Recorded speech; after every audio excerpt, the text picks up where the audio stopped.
चलते हैं हमारे एक दूसरे बहुत ही खास मेहमान श्री अनिल मोहन तिवारी जी की तरफ, जो कि प्रेसिडेंट हैं small scale ice cream manufacturing association of India के। और मैं उनसे कहूँगा कि वो अपना अनुभव और अपने सुझाव हमारे दर्शकों के साथ में साझा करें। जी सर। उपस्थित सभी मित्रों को मेरा सादर नमस्कार। नमस्कार। समीर भाई, आपको बहुत बहुत शुभकामनाएं धन्यवाद। हम लोगों को साथ जोड़ने के लिए और इस तरह की वेब मीटिंग का आयोजन प्रोग्रामिंग करने के लिए। जी। और मैं आपका आभार व्यक्त करता हूं। वेलकम सर, बहुत धन्यवाद। जी, पता है क्या पूछना चाहते हैं सर?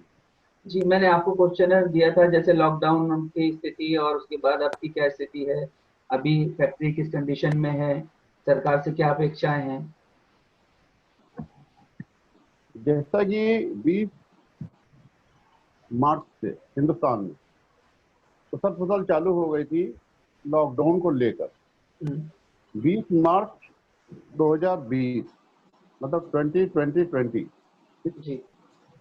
20 मार्च के बाद डिसीजन तय हुआ 22 मार्च को एकदम लॉकडाउन।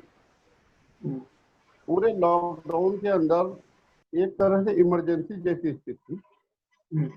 उन 3 महीनों में लॉकडाउन 1, लॉकडाउन 2, लॉकडाउन 3, लॉकडाउन 4, उन चारों लॉकडाउन में एक तरह से पूरी बंदी की स्थिति, जिसे इमरजेंसी भी कह सकते हैं। उस दौरान केवल आवश्यक आवश्यकताओं की आपूर्ति की दुकानें ही खुली थी, वो भी सोशल डिस्टेंसिंग को बनाते हुए और एहतियात को रखते हुए। हमारा उद्योग उस श्रेणी में नहीं आ रहा था, इसलिए पूरी तरह बंद जी। सीजन की शुरुआत थी, हमारा माल भरा हुआ था, होली के बाद का समय था जी। रॉ मटेरियल और माल को दोनों को आदमी इकट्ठा करके रख रहा था। 20 से 22 के बीच में जब तक बंदी हो गई तो रॉ मटेरियल भी वही रह गया और जो माल बना था वो भी वही रह गया। जिसकी ट्रॉली लग रही थी उनकी ट्रॉलियों की वापसी भी होके स्टोर में आ गई। लोगों के पास माल रखने की ट्रॉलियों की वापसी के बाद जगह नहीं रही, उनका माल ट्रॉलियों में ही रखा रहा। मैं अपनी भी बता रहा हूँ, लगभग जैसा मैं बता रहा हूँ सबके साथ हुआ पूरे लखनऊ में ऐसा। पूरे लॉकडाउन के दौरान लखनऊ में और भी जगह दूसरी जगह पर जिनके पास कोल्ड स्टोरेज थे उन्होंने कोल्ड स्टोरेज में रखा। जिनके पास छोटी जो सूक्ष्म उद्योग जिनको कहते हैं, जिनको लघु उद्योग कहते हैं, उन लोगों की बहुत बुरी पोजीशन होगी। सेल का समय था, पीक सीजन शुरू हो रहा था। लोग कहते हैं होली जली आइसक्रीम चली, ये कहावत है जी। होली जलने के बाद आइसक्रीम का सीजन दौड़ने लगता है और कुल 90 दिन का होता है। 20 जून को हम लोग लास्ट मानते हैं कि 20 जून को सीजन समाप्ति की ओर होगा। बुआई का समय होता है, लेबर चली जाती है जी। 100% से काम 50 पे आ जाता है, 40 पे आ जाता है, फिर दोबारा चेंज होने में बड़ी परेशानी होती है। अमूमन 90 दिन के काम में 90 दिन तो लॉकडाउन हो गया, ये बंद हो गया जी। तो परेशानियां आने की बात तो ये है कि परेशानियां तो रही, जो माल था जिसके पास उसको माल बचाने की सबसे ज्यादा चिंता रही। आगे भविष्य की चिंता रही कि माल खराब होगा, फेंका जाएगा, कितने दिन रहेगा। तो इसकी बहुत बुरी रही, मगर वो सबके साथ साथ तो हमारे साथ भी था, क्योंकि हमारा कच्चा कारोबार, इसलिए हम लोग ज्यादा इफेक्टेड हुए। जिनका सूखा काम होता है, ड्राई काम होता है, वो इतना नहीं परेशान होते हैं जितना हमारा आइसक्रीम उद्योग परेशान हुआ जी। और सबसे ज्यादा परेशान हुआ सूक्ष्म, ठीक है ना। सूक्ष्म से मतलब मेरा ये है कि जो बहुत छोटे स्केल पे काम करते हैं, जो एक कमरे में फैक्ट्री लगाते हैं, एक मशीन लगा दी, 2 डिफिजन लगा लिए, 10-12 ट्रॉलीज ले ली उन्होंने, और किसी तरह अपने परिवार का और 10-12 लोगों के परिवारों का भरण पोषण होता रहता है। वो लोग बहुत परेशानियों के कगार पे पहुंच गए, ठीक। जो जितना बड़ा था उतना ज्यादा परेशान हुआ, मगर छोटा वाला तो खाने को भी तरस दिया। बिजली का बिल उसी स्तर में आना ही है, कोई छूट नहीं थी सरकारों से। सरकारों के द्वारा बड़े बड़े इंडिकेशन दिए गए, हम लोगों ने डिमांड भी की कि चार्ज माफ कर दी जाए, परंतु हमारे उत्तर प्रदेश की मैं बात करूं, मैं अपने जिले लखनऊ की बात करता हूं जी। हमारे ऊर्जा मंत्री श्रीकांत शर्मा जी ने एक स्कीम लागू की। उन्होंने एक प्रेस नोट जारी किया कि 30 जून तक जिस भी इंडस्ट्री का या 7 किलोवाट से ऊपर का जिसका बिल 30 जून तक पूरा क्लियर होगा, उसको हम जुलाई में फिक्स चार्ज की छूट देंगे। मतलब इसे हम लॉलीपॉप ही कह सकते हैं। जुलाई में हम फिक्स चार्ज में छूट देंगे। 30 जून तक हमारा जितना बकाया है वो सब जमा कर दीजिए आप जी। तो 30 जून तक बंदी के दौर में अमूमन बिल आ ही रहे थे।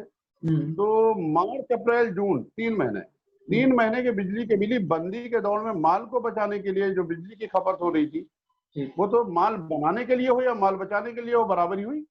माल बनता बिकता तो हमारी जेब में पैसा आता। बिल्कुल। माल बिका हुआ है, अब हमें उसे बचाना है जी। तो हमारे हाथ तो कुछ लग नहीं रहा और ऊपर से जा रहा है जी। सरकार को ये चाहिए था कि इन 3 महीनों के जो इस तरह के उद्योग धंधे थे उनको इलेक्ट्रिसिटी में छूट दी जाती, उनको और भी जो राहतें हैं वो दी जाती। ये 20 लाख करोड़ रुपए का पैकेज जो है जो हमारे माननीय प्रधानमंत्री नरेंद्र दामोदर दास मोदी जी ने और वित्त मंत्री जी ने दिया, उसमें भी कई नॉर्म्स लागू होते हैं। आप बैंक के पास जाएंगे तो ये नहीं कहेगा आइए आपकी चेक बनी रखी है आप ले जाइए, ठीक है, आपको कितना चाहिए। नितिन गडकरी जी के विभाग ने इसकी परिभाषा भी बदल दी है। एमएसएमई लघु उद्योग एमएसएमई की परिभाषा मतलब है इतने करोड़ से इतने करोड़। क्या हमारे जो सूक्ष्म उद्योग हैं या लघु उद्योगों के निम्न स्तर वाले उद्योग हैं, लघु उद्योगों में भी 2 श्रेणी आती है, एक लोअर कैटेगरी है, एक मीडियम कैटेगरी है, एक उसकी हायर कैटेगरी है। तो लघु उद्योगों की जो निम्न कैटेगरी है, जो सूक्ष्म से ऊपर आ रहे हैं थोड़ा, जिनके पास एफओडब्ल्यू आ गए हैं, ठीक है, जिनके पास कोल्ड रूम्स नहीं है जी, वो भी उस नॉर्म्स को नहीं छू पाएंगे। तो उनके लिए भी वो सब बेकार है। और कर्जा लेने से जब व्यापार ही नहीं चल रहा है तो हम कर्जा लेके करेंगे क्या। कर्जा तो उस समय होता है कि हमने आज कर्जा लिया, उस कर्जे का पैसा हमने अपने व्यापार में लगाया, उस पैसे को लगा के हमने 4 पैसे कमाए, 2 पैसे हमने बैंक को दिए, 2 पैसे हमने अपने पास रखे, जिससे हमने अपनी डेप्रिसिएशन दूर की, अपनी जो परेशानियां हैं वो दूर की, और 1 पैसा हमने जेब में रखा भविष्य के लिए अपनी निधि के रूप में। आगे जब व्यापार ही नहीं दिख रहा तो हम उस लोन को लेके क्या करेंगे। हम उससे रोटी तो खाएंगे नहीं, हम जीवन भर के कर्जदार तो बनेंगे नहीं, समय किसी ने नहीं देखा। ठीक, ये तो उन लोगों के लिए है जो बहुत बड़े बड़े समुद्रों में गोते लगा रहे हैं और वो कौन सी गणित, कौन सा अकाउंट अपना लगाते, किस तरह क्या करते हैं, 1 साल का ब्याज माफ है। जो छोटा सूक्ष्म उद्योगी है वो कर्जा लेके आखिर करेगा क्या, हमें समीर भाई इस बात का जवाब दीजिए। उसके लिए कर्जा बेकार, 1 साल के लिए बिल ले लिया उसने, अगले साल फिर मार्च में वो शुरू होगा, जून का महीना चल रहा है, ठीक है ना, इंटरेस्ट नहीं भी लिया आपने, मगर जब मूल जमा करना होगा तब भी वो परेशानी में पड़ेगा क्योंकि व्यापारी नहीं है जी। आगे आने वाला समय जो है वो मेरे आइसक्रीम उद्योग के लिए अच्छा प्रतीत नहीं हो रहा है क्योंकि सीजन जून तक का ही होता है, तो हमारा सीजन खत्म हो गया। आगे जो हमारी आशाएं रहती हैं, अपेक्षाएं रहती हैं कि सालत चल रही है, गेस्ट हाउसेस चलेंगे, रेस्टोरेंट चलेंगे, हम सप्लाई देंगे, उन पर भी रोक लगी हुई है। कोई बाहर का खाना नहीं खाना पसंद करता है, कोई रेस्टोरेंट में जाना नहीं पसंद करता है। 50 आदमियों की गैदरिंग है, 50 आदमियों की गैदरिंग में 3 टब ऑर्डर आया तो 3 टब में आइसक्रीम कट गई, 3 टब में उनकी पार्टी निपट गई, जहां पर 50, 60, 70 टब की खपत होती थी और एक दिन में 10-10, हम की बात कर रहे हैं अभी, एक दिन में 10-10 लोगों के ऑर्डर लगे होते थे, वो सब तो बिल्कुल नील हो गया है समीर भाई। तो ऐसे में हमारे उद्योग के लिए बहुत परेशानी की घड़ी है। इसमें हम सबको मिलकर ये सोचना चाहिए कि अब हमारा सीजन तो चला गया, जो मिल रहा है वो हमें बोनस मिल रहा है जितने दिन चल रहा है, ठीक है। इसे बोनस के तौर पे देखना चाहिए और स्वयं को बचाते हुए, क्योंकि ये महामारी है, महामारी तेजी से देश में बढ़ रही है, और इस महामारी में स्वयं को बचाते हुए, अपने वर्कर्स को बचाते हुए, अपने परिवार को बचाते हुए, पूरी एहतियात रखते हुए अपने कार्य को करना चाहिए। आगे भविष्य ईश्वर करे उज्जवल हो, और ईश्वर जो करता है वो अच्छे के लिए करता है। ऐसा भी नहीं है कि कोई बहुत ज्यादा मरी की कगार पे पहुंच गया, दाल रोटी तो सबको मिल ही रही है। आगे जो ईश्वर करेगा वो अच्छा ही होगा। और सरकार से हमारी अपेक्षा है कि बिजली का बिल माफ करे, और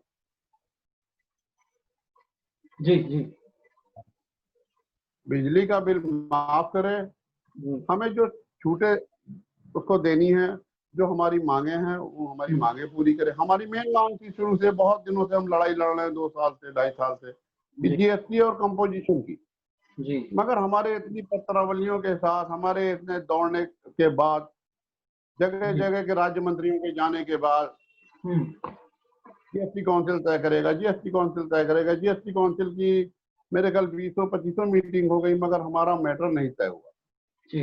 और मुझे ये भी आशा लगती है कि ये मैटर जीएसटी कंपोजिशन वाला, तंबाकू और आइसक्रीम को एक साथ जोड़ने वाला, अभी ये और लिंगर ऑन होगा। अगर हो जाए तो बहुत अच्छा है, हम लोग अपनी पूरी कोशिश में हैं, हम अपनी पूरी लड़ाई लड़ रहे हैं। मगर सरकार को चाहिए कि कुछ रहम करते हुए हमारे ऊपर अपनी एक सकारात्मक दृष्टि डाले, जिससे कि जो दूसरे उद्योग हैं, जो बंद होने की कगार पे उद्योग है, जिनसे हजारों परिवारों का भरण पोषण हो रहा है, उनका कुछ तो भला हो सके। बहुत धन्यवाद भैया आपके विचारों के लिए, और मैं आशा करता हूं कि शायद ये विचार सरकार तक पहुंचेंगे और